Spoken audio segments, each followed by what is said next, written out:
बाजार बोलता है कल एफआईज का डेटा देखकर ऐसा लगेगा कि थोड़ी राहत है और उसकी राहत की सांस इसीलिए मार्केट लेता हुआ भी दिख रहा है। एफआईज की सेलिंग बहुत ही छोटी थी, जिसकी वजह से हमने देखा कि कल भी मार्केट में कुछ हद तक पॉजिटिविटी थी। इंस्टीट्यूशनल एक्टिविटीज़ में डीआईज ने अच्छी बाइंग की, जिसका इम्पैक्ट हमें कल के मार्केट में तो देखने के लिए मिल गया।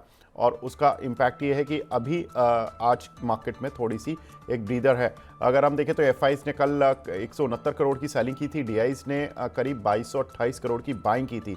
तो नेट में इंस्टीट्यूशनल इन्वेस्टर की अच्छी बाइंग आई है मार्केट में, जिसकी वजह से हमने देखा कि मार्केट ने अच्छी स्ट्रेंथ दिखाने की कोशिश की है। एक बार देख लेते हैं आज ग्लोबल मार्केट का हाल किस तरह का देखने के लिए मिल रहा है, क्योंकि कल हमने देखा था कि अमेरिकन मार्केट्स में डाउ जोन्स निचले स्तरों से ठीक ठाक रिकवर हुआ, लेकिन नैस्डैक में और ज़्यादा रिलेटिवली अच्छी स्ट्रेंथ थी। वहाँ पर टैक्स शेयरों में अच्छी खरीदारी देखने के लिए मिल रही थी।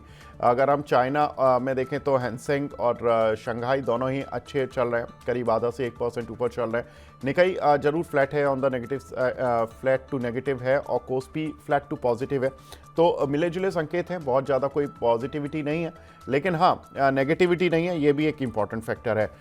एक बार देख लेते हैं कौन से शेयर्स हैं जो कि आज के मार्केट में टॉप गेनर्स और लूजर्स बने हुए हैं, कौन से काउंटर हैं जो कि मार्केट को आउट परफॉर्म कर रहे हैं। तो उसमें देखिए तो टाटा इन्वेस्टमेंट खबर भी है, तो उसका इम्पैक्ट है करीब 11% ऊपर है। कैफिन टेक करीब 7.5% ऊपर है। ग्रीव्स कॉटन करीब 6% ऊपर है। जी शिपिंग और जिंदल वर्ल्ड वाइड करीब 4.5% ऊपर है। एक बार देख लेते हैं कौन से काउंटर हैं जो कि आज के मार्केट में थोड़ा सा अंडर परफॉर्म कर रहे हैं, वीकनेस दिखा रहे हैं। तो उसमें इंटेलेक्ट डिज़ाइन करीब 4%, ग्रेविटा करीब 3.5%, केईसी 3%, सनसेरा करीब 2.5% और जीएलएस इन्फो करीब 2.5% नीचे है। तो ये कुछ एक काउंटर जो कि इस मार्केट में रिलेटिवली वीक हो रहे हैं।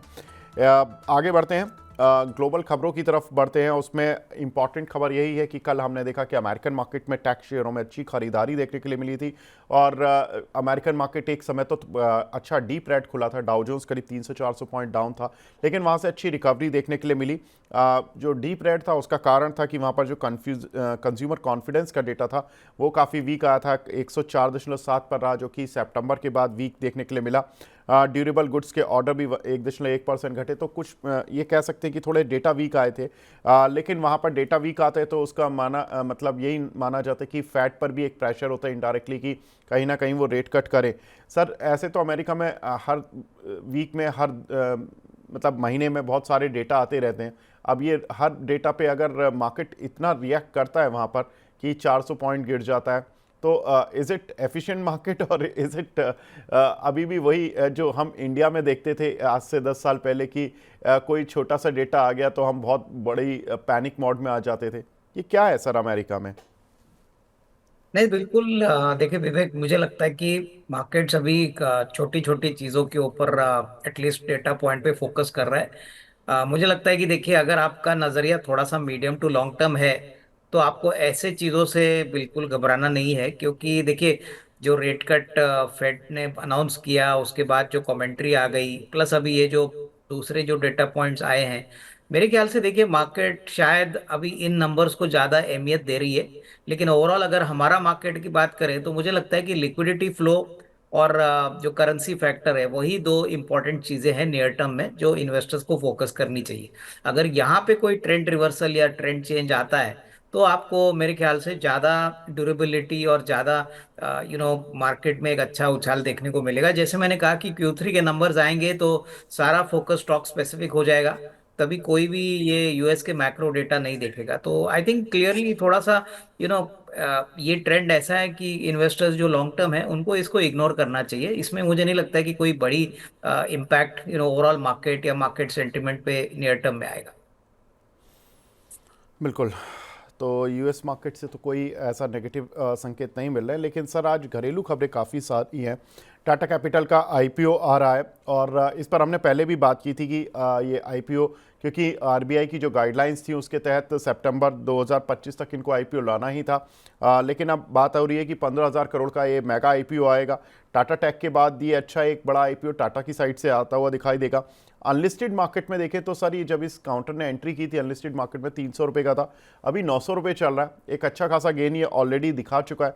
सितंबर तक इस कंपनी का भी एयूएम देखे तो करीब 1,58,000 करोड़ है। तो सर अच्छी खासी कैपिटल बेस के साथ आ रही है, अच्छी खासी प्राइस एप्रिसिएशन लेकर आ रहा है। लगता है कि आपको इन्वेस्टर्स के लिए कुछ वैल्यू मिलेगी इस काउंटर पर, और क्या कुछ इसका इम्पैक्ट होगा बाकी टाटा काउंटर्स पर? देखिए मुझे लगता है कि किस प्राइस पे ये निवेशकों को शेयर ऑफर करेगा ये बहुत इंपॉर्टेंट है, क्योंकि देखिए कंपनी तो काफी बड़ी है। टाटा ग्रुप काफी वेल मैनेज ग्रुप है। तो कहीं ना कहीं तो देखिए अगर पैसा बनाने के लिए अगर रिस्क रिवॉर्ड अच्छा होता है तो मुझे लगता है कि काफी लोग हैं और काफी समय से लोग इंतजार कर रहे हैं कि ये कंपनी पब्लिक इशू हो जाएगी। तो उस पॉइंट ऑफ व्यू से मुझे लगता है कि लंबे निवेशक के लिए ये अच्छी अपॉर्चुनिटी रहेगी। बट ओवरऑल किस प्रकार का वैल्यूएशन ये मांग रहे हैं और किस प्रकार का वैल्यूएशन मार्केट इनको देगा, ये मेरे ख्याल से आपको थोड़ा समय रुकना पड़ेगा। बट ओवरऑल फाइनेंशियल सर्विसेज का जो भी वर्टिकल है मेरे ख्याल से मार्केट तो डेफिनेटली इसको अच्छी तरह से रिस्पॉन्स देगी। आई थिंक ज्यादा डिटेल्स आने के बाद ही विवेक इसमें हम तय कर सकते हैं कि वैल्यूएशन अट्रैक्टिव है या इसमें कोई बड़ा लिस्टिंग गेन या मीडियम टर्म अपसाइड मिलेगा कि नहीं। बट आई थिंक थोड़े से फाइनेंशियल डेटा पॉइंट्स आने का इंतजार है। जी। तो अभी सर टाटा इन्वेस्टमेंट या बाकी जो टाटा समूह के शेयर हैं उन पे कुछ करना है ऑन द पॉजिटिव साइड, या अभी उनसे दूर रहें, क्या करें? नहीं देखिए टाटा इन्वेस्टमेंट्स तो काफी चल चुका है मेरे ख्याल से। अभी इस लेवल पे फ्रेश बाइंग की गुंजाइश तो नहीं है। बट जिनके पास है वो होल्ड करे, क्योंकि ये होल्डिंग कंपनी है। सारी टाटा कंपनीज का जो होल्डिंग है वो ये कंपनी होल्ड करती है। अभी तो फिलहाल देखिए जब भी ऐसे कंपनीज के पब्लिक इशू होंगे तभी हो सकता है कि टाटा इन्वेस्टमेंट्स को भी फायदा होगा, क्योंकि तभी वैल्यू अनलॉकिंग मिलेगी। But otherwise Tata investments purely एक होल्डिंग कंपनी है जिसका मेन इनकम तो डिविडेंड इनकम है। तो I think fresh buying I don't think should be done, but जिनके पास है वो होल्ड करें। ठीक है, आगे बढ़ते हैं सर। टेलीकॉम सेक्टर में ट्राई के कुछ नई गाइडलाइंस आई हैं जिसमें कि वॉइस और एसएमएस सर्विस चुनने का कंज्यूमर को अधिकार दिया जाएगा। जो रूरल एरियाज़ में बुजुर्ग लोग हैं वो एक छोटा रिचार्ज कराते थे, और उनको ये अधिकार दिया जाएगा कि कम से कम उनकी इनकमिंग कॉल तो आती रहे, लंबे समय तक आती रहें। सिम को लेकर भी काफ़ी कुछ चेंजेस हुए हैं। हालांकि ये सिम को लेकर चेंजेस पहले ही बता दिए गए हैं कि ग्राहकों के लिए सिम लेते समय पुलिस की जांच होगी, रजिस्ट्रेशन ठीक से नहीं होने पर सिम कार्ड बेचने पर जुर्माना लगेगा।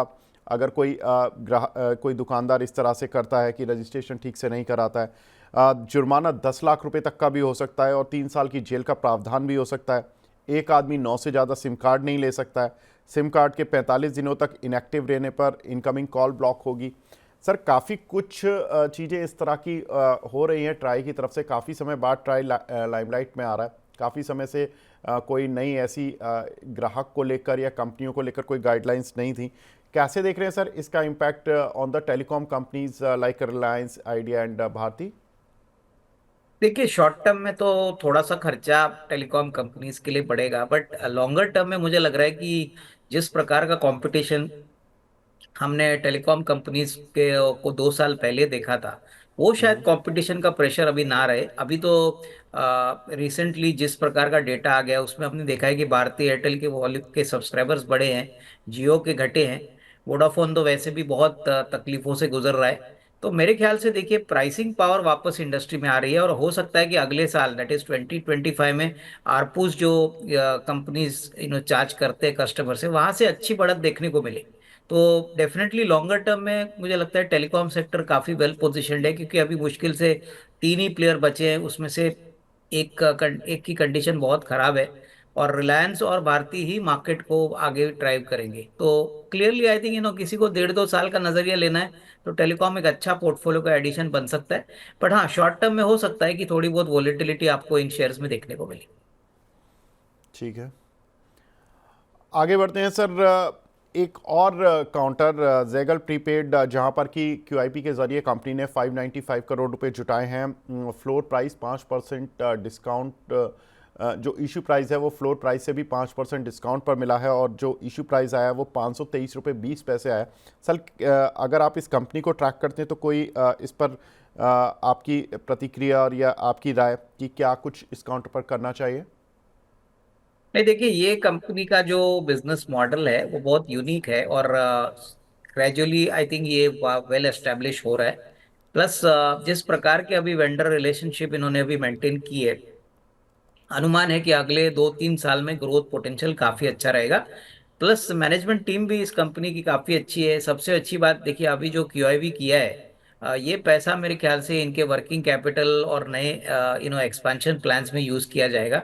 तो ऑब्वियसली आई थिंक इसका भी फायदा कंपनी को मिलेगा आने वाले साल से। तो कहीं ना कहीं अगर किसी को लंबी अवधि का इन्वेस्टमेंट टाइम फ्रेम है, कम से कम साल 1.5 साल, तो डेफिनेटली इसमें कोई भी गिरावट अगर आती है तो डेफिनेटली इसको खरीदने का मौका समझना चाहिए। कंपनी वेल मैनेज्ड है, हाई ग्रोथ एरिया में है, और फाइनेंशियल सर्विसेज से रिलेटेड है, पर्सनल फाइनेंस प्लानिंग से रिलेटेड है। तो इसमें कोई डाउट नहीं कि आने वाले 1.5-2 साल काफी अच्छे रहेंगे। ठीक है। इरिडा सर, इसमें भी खबर है, और उड़ीसा में 3,000 करोड़ रुपए का इन्वेस्टमेंट करने जा रही है कंपनी, और 10 गीगावाट का सोलर पावर प्लांट लगाया जाएगा। सर कैसे देख रहे हैं इस रिन्यूएबल एनर्जी कंपनी को? क्योंकि हमने देखा कि ये काउंटर जब से आया, जब से धूम मचाता रहा, उसके बाद अब पिछले 6 महीने से थोड़ा शांत हुआ है। देखिए, मेरे ख्याल से जब से ये स्टॉक लिस्ट हो चुका है विवेक, इसमें बहुत एक्साइटमेंट और एक्शन हो चुका है। मुझे लगता है कि देखिए, करंट प्राइस पे अभी जब तक कोई बड़ा ट्रिगर आता नहीं है, तब तक मुझे लगता है कि मोस्ट ऑफ द न्यूज, जो भी पॉजिटिव न्यूज है, वो ऑलरेडी प्राइस में फैक्टर्ड इन है। तो शॉर्ट टर्म में मुझे नहीं लगता है कोई बड़ा उछाल आएगा। देखिए, ये जो न्यूज फ्लो आया है, इससे मार्केट डेफिनेटली पॉजिटिवली इसको लेगा। लेकिन जो बड़ा ट्रिगर है वो तब आ जाएगा जब कंपनी अपना follow on public offer announce करेगी। मैनेजमेंट ने ऑलरेडी कहा है कि वो आइदर QIB करेंगे या प्रेफरेंशियल करेंगे। तो उस समय मुझे लगता है कि स्टॉक में थोड़ा सा एक ट्रिगर पॉइंट आ सकता है। बट ओवरऑल मुझे लगता है कि आने वाला बजट भी जो आएगा, वहां पे गवर्नमेंट कोशिश करेगी सोलर और रिन्यूएबल के एरिया को फोकस करे, और अगर वैसा होता है तो डेफिनेटली एक अच्छा बूस्टर शॉट आपको फरवरी के बाद मिलना चाहिए। तो तब तक मेरे ख्याल से होल्ड करिए, और लंबी अवधि के लिए ये बिजनेसेस में मैं कहूंगा कि बहुत अच्छा रिस्क रिवॉर्ड बन सकता है। शॉर्ट टर्म में शायद स्टॉक थोड़ा सा रेंज बाउंड रहे, क्योंकि कोई नया ट्रिगर एटलीस्ट नियर टर्म में दिख नहीं रहा है। जी। निताई महापात्रा जी डेली सवाल एक ही पूछते हैं। निताई जी, रोज पूछेंगे, कंफ्यूजन होगा, ये सलाह है, क्योंकि आप रोज 2 सवाल पूछते हैं कि स्किपर इंडिया, एक ओरिएंट टेक्नोलॉजीज। लॉन्ग टर्म का व्यू जानना चाहते हैं सर, लॉन्ग टर्म का व्यू रोज पूछेंगे? ये बड़ा इंटरेस्टिंग है, लेकिन मैं आज पूछ लेता हूँ। अविनाश सर, स्किपर इंडिया कैसा लगता है आपको ये काउंटर? ये देखिए, अगर आपका नजरिया 1.5-2 साल का है तो स्किपर इंडिया डेफिनेटली एक बेनिफिशियरी रहेगा इंफ्रास्ट्रक्चर का, और जो स्मार्ट सिटीज जो गवर्नमेंट ने बनाई है, इसका फायदा कंपनी को जरूर मिलेगा। बट आपको नजरिया थोड़ा सा लंबा रखना है, क्योंकि देखिए ये स्टॉक्स भी निचले लेवल से काफी भाग चुके हैं, और अभी अगर आप इस लेवल से खरीदते हैं या आपके पास अभी रिसेंट की खरीदारी है, तो इसमें इमीडिएट गेन तो पॉसिबल नहीं लग रहा है। बट हाँ, नजरिया 1.5-2 साल का रखिए, और जैसे इंफ्रास्ट्रक्चर में इन्वेस्टमेंट्स गवर्नमेंट की आएगी, ऑब्वियसली कंपनी को फायदा होना चाहिए। ठीक है। और सर, ओरिएंट टेक्नोलॉजीज? देखिए, ये भी एक रिसेंटली लिस्टेड स्टॉक है। कंपनी की ऑर्डर बुक भी काफी अच्छी है। मैनेजमेंट कमेंट्री भी अभी Q2 के बाद काफी अच्छी आई है। तो नजरिया 1.5 साल का रखिए, क्योंकि देखिए ऐसी कंपनीज में जब पब्लिक इशू होता है, नए इन्वेस्टर्स आते हैं, उसके बाद काफी चर्निंग भी होती है। तो आपका नजरिया अगर लंबा है तो ही आप ऐसी कंपनीज में पैसा बना सकते हो। ये मोमेंटम वाला स्टॉक नहीं है, तो इसमें अगर आपका पोजिशनल व्यू है कम से कम 12-15 महीने का, तो ही इसमें एक अच्छा रिस्क रिवॉर्ड आपको बनेगा। जी।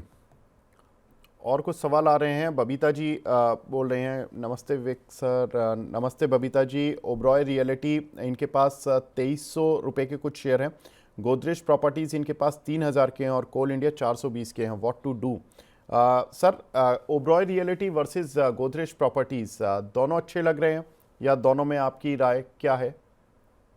ये देखिए, दोनों बॉम्बे बेस्ड डेवलपर्स है, और अभी हाल ही में ओबेरॉय रियल्टीज का कुछ न्यूज आया है कि वो अलीबाग में लग्जरी विलास बनाने वाले हैं।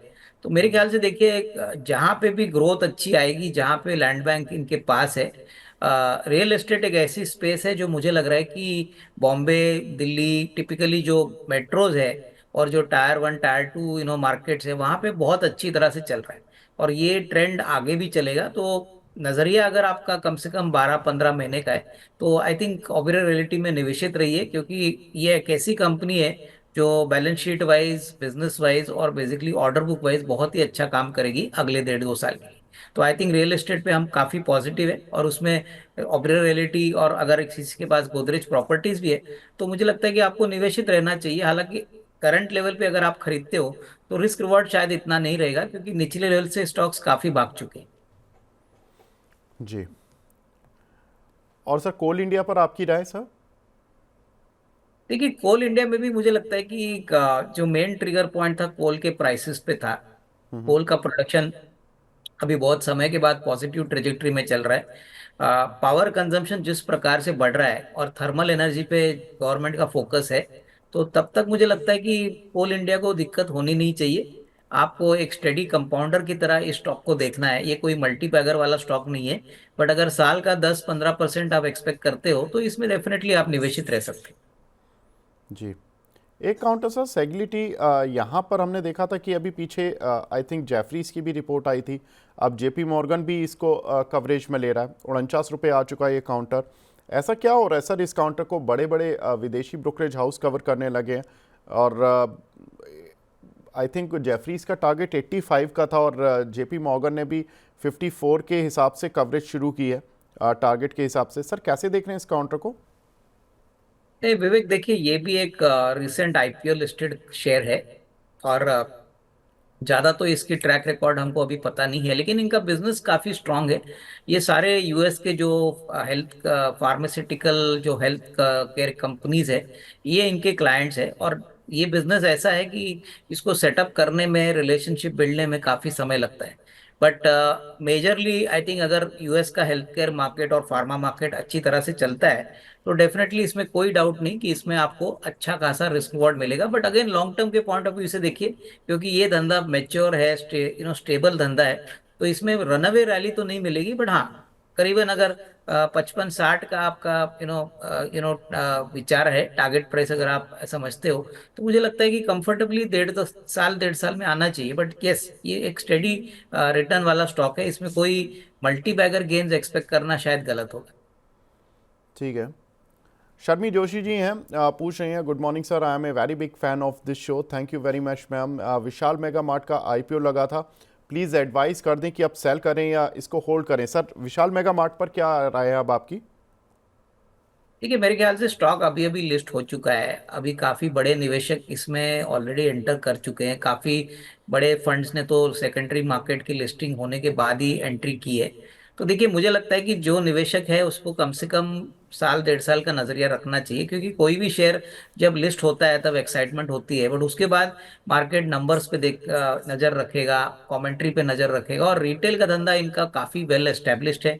कंपनी की फाइनेंशियल पोजीशन भी अच्छी है, डेट फ्री बिजनेस है, कैश फ्लोज भी काफी अच्छे हैं। तो मिनिमम साल भर का नजरिया रखिए और निवेशित रहिए मेरे ख्याल से।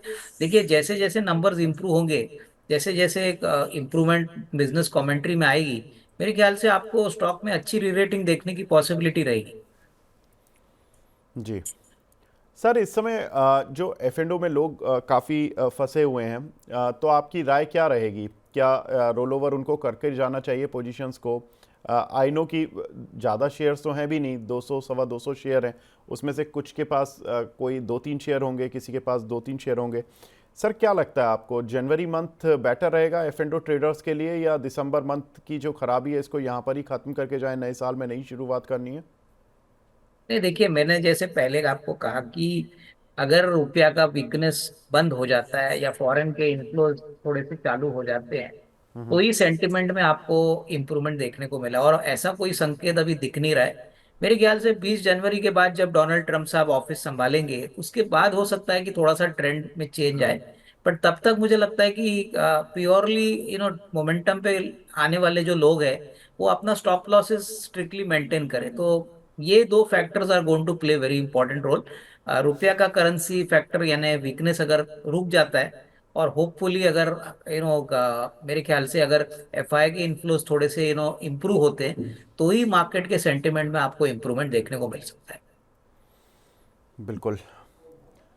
अविनाश सर, कल क्रिसमस का दिन है, पहले तो आपको क्रिसमस की हार्दिक शुभकामनाएं। और मैं समझता हूं कि शायद हम नए साल से पहले आज ही मिल रहे हैं, उसके बाद अब नए साल में ही मुलाकात होगी। अगर आप हमें टाइम देंगे नेक्स्ट ट्यूसडे का तो डेफिनेटली हम 31 दिसंबर को भी मिल पाएंगे।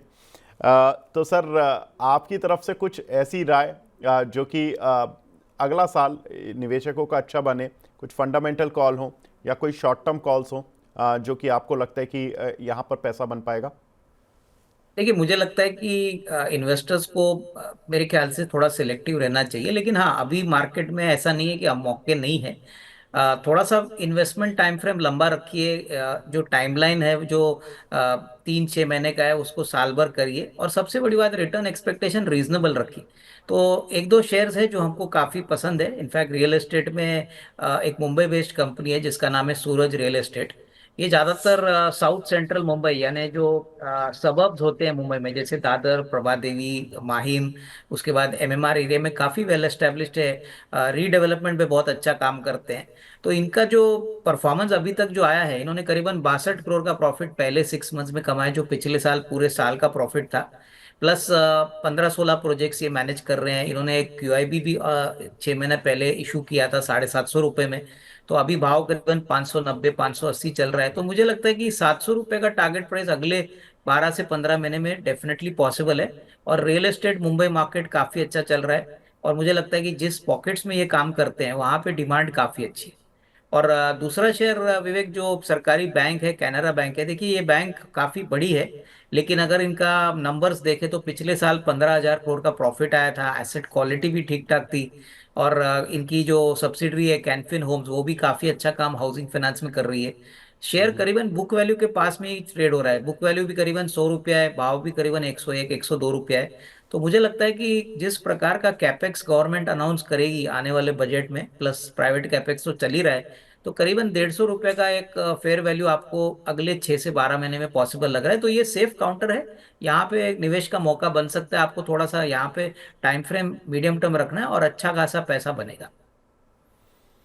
बिल्कुल। तो दो काउंटर कैनरा बैंक का, इस पर तो हमारे काफ़ी दर्शक सवाल भी पूछते हैं और long to medium to long term vision भी जानना चाहते हैं। और यहाँ पर 50% का अपसाइड मिल जाए अविनाश सर की तरफ से तो क्रिसमस तो मन गया, और नया साल के लिए भी एक नया शेयर मिल गया। और जिनके पास है पोर्टफोलियो में तो उनके लिए एक राहत मिल गई। 151 तक जा सकता है, ₹101 चल रहा है। दूसरा काउंटर सर ने बताया सूरज रियल इस्टेट, जहां पर कि 591 का लेवल चल रहा है और 700 के टारगेट्स के लिए इस काउंटर को खरीद सकते हैं। तो ये दो काउंटर अविनाश सर की तरफ से हमारे दर्शकों के साथ शेयर किए गए हैं। अविनाश सर, एडवांस में sir wish U a very happy new year and merry Christmas sir. Thank you. Thank you very much sir हमसे जुड़ने के लिए। आगे बढ़ते हैं। अब हमारे साथ दूसरे खास मेहमान जुड़ चुके हैं। हमारे साथ ब्रिजेश सर जुड़ चुके हैं। Brijesh sir, good morning. Good morning Vivek ji. Sir, कैसा लग रहा है सर रोल ओवर, कहां पर जा रहे हैं सर, पोजीशन कहां पर शिफ्ट हो रही है? तो ओवरऑल सेंटीमेंट ऑफ मार्केट की बात करें तो देखिए, निफ्टी का अगर हम व्यू लेके चलें तो जो ऊपर के जो स्तर हैं रेजिस्टेंस के 23,900, 23,950, वो एक बरकरार है, अभी भी वो ब्रेक नहीं कर रहा है। अगर उसके ऊपर अगर सस्टेन होता है तो 24,100 से लेके 24,150 ये एक रेजिस्टेंस जोन रहेगा, जो मुझे नहीं लगता है कि इतनी जल्दी ब्रेक होना चाहिए। रही बात निचले स्तर की, तो अगर मैं निचले स्तर की बात करता हूँ तो इमीडिएटली जो सपोर्ट है वो 23,500 के आसपास में आ रहा है। 23,500 से लेके 650 तक के बीच में आ रहा है। और अगर वो ब्रेक करता है तो जो पिछला स्विंग लो था 23,262 या 65 का, फिर वो उसका रोल प्ले आउट होगा। जनरली अगर आप नोटिस करेंगे फ्राइडे का सेशन जो होता है, जिसमें कि अगर बिकवाली हो या खरीदी हो, वो फॉलो अप मंडे को होना चाहिए होता है जी। तो फ्राइडे को जो सेशन था वो बिकवाली का था, लेकिन मंडे को गैप अप ओपन हुआ और सस्टेन हुआ, और अभी भी वो फॉलो अप में बाइंग चल रही है। लेकिन अगर आप नोटिस करेंगे जो 23,900 या 950 का दायरा रेजिस्टेंस का, वो प्ले आउट नहीं हो रहा है। आज के सत्र में भी जो हाई है, जो पिछले दिन का हाई था 23,868, उसी को मार के फिर वो वहां पर ही सस्टेन कर रहा है। बैंक निफ्टी की अगर मैं बात करता हूं तो बैंक निफ्टी का इमीडिएट जो रेजिस्टेंस है वो 51,600 का है। उसके ऊपर सस्टेन होता है तो 51,850 से लेके 51,950 का है। सपोर्ट की अगर हम बात करें तो साइकोलॉजिकल लेवल 51,000 का है, लेकिन मुझे लगता है कि वो एक लेवल इंपॉर्टेंट है। अगर साइकोलॉजिकल लेवल जब कभी ब्रेक होता है तो आप देखिए कि इमीडिएटली वहाँ पर सेल ऑफ आता है और जो कि 200 से 300 पॉइंट नीचे की तरफ ड्रिफ्ट करता है। तो 50,600 से लेके 50,700 का दूसरा एक सपोर्ट लेवल है। दायरे की अगर मैं बात करता हूँ तो आप इमीडिएटली मान के चले 51,000 से लेके 51,800 या 850, ये एक दायरा रहना चाहिए बैंक निफ्टी का, क्योंकि छोटा वीक है, कल की छुट्टी भी है और परसों फिर वीकली मंथली एक्सपायरी भी है। और निफ्टी की अगर मैं बात करता हूं तो निफ्टी मेरा ऐसा मानना है कि 23,500 550 नीचे में और ऊपर में 23,950 के आसपास में, इस दायरे में ही ये ट्रेड करना चाहिए। तो सर ने बता दिया कि किस तरह से आपको निफ्टी, बैंक निफ्टी पूरा डिटेल में बता दिया, पूरा वीक बता दिया कि किस तरह से आपको इस वीक को प्ले करना है।